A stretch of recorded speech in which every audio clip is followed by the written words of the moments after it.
Attorney Sidney Powell gave an explosive interview this past weekend with Newsmax host Rob Schmidt. He joins us now. Also, political analyst Mark Halperin was sitting by at the desk, and they are all here. Okay, thanks for being here this morning, guys, because we are still talking about the interview. It happened Saturday night. It's getting a lot of feedback as well. I want to play the clip and watch what happened when you both asked Sidney Powell about evidence. Take a look.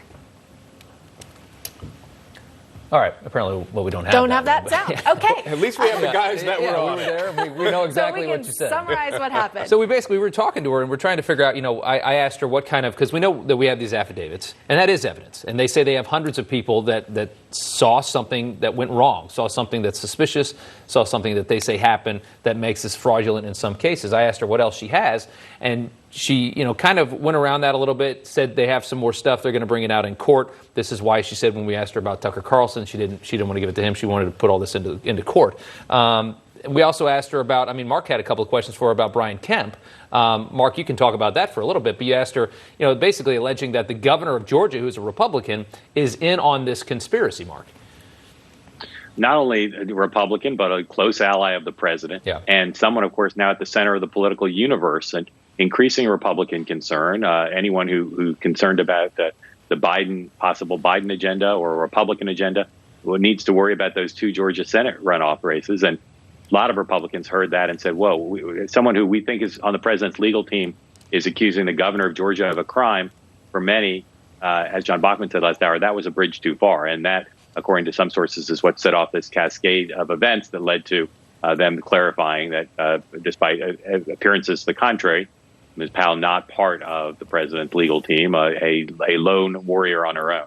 Mark, I think what gets a lot of people when they watch this coverage is seeing Sidney Powell so confident when she is speaking about this. It's almost as if it leaves the question, does she have something that we haven't seen before? These are a lot of the questions that continue to pop up here. Even though they do distance themselves from Sidney Powell, it seems as if she's still moving forward, pressing ahead with allegations that she knows about. Former federal prosecutor who's handled lots of high-profile cases. And as you say, Sean, she speaks with a lot of confidence. What supporters of the president, I think, need to understand is the clock is ticking. One of the things she suggested in the interview was she didn't think there was any hurry, that these certifications could be undone, that she had a month, that she could file what she said she was going to file after Thanksgiving. Supporters of the president, I think, need to understand the way the law, the way elections work.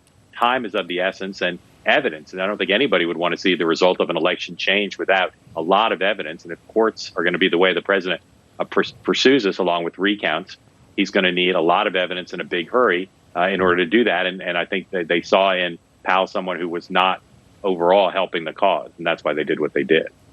What's interesting is, we're all kind of watching as these legal teams continue to gather their evidence, continue to file in court, present their findings. And a lot of people are weighing in and they're giving their thoughts as well. We heard from Chris Christie earlier. He's calling the legal team a national embarrassment here.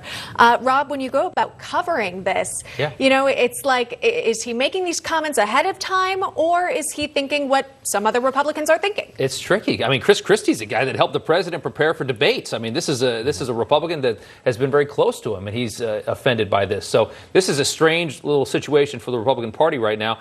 As far as Sidney Powell goes, I don't believe her. I don't disbelieve her. I don't know what to make of it. Like you said, and like we just said, she has a tremendous career as a federal prosecutor, had her own private practice. Do I actually think that Sidney Powell, at her age, after her career, is going to go out there and just start spouting conspiracy theories? I don't. I just don't see that happening. So I think she sees something. Now, if there is something this big, this is an explosive story. And obviously something this big is not just going to be sitting right there in the light for somebody to just pick up and say, hey, look at this. It's going to take time. And that's what I think they're trying to buy, is they're trying to build a case. It's only been 3 weeks since the election.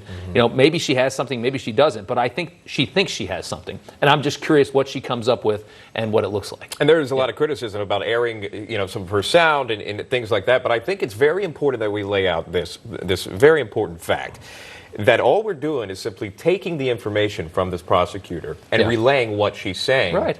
We don't know if it's true. We don't know if it's not. That is up to the courts to decide, because you're talking about a lawsuit at this time. Mark Halperin will bring you back into this conversation as we continue to move forward.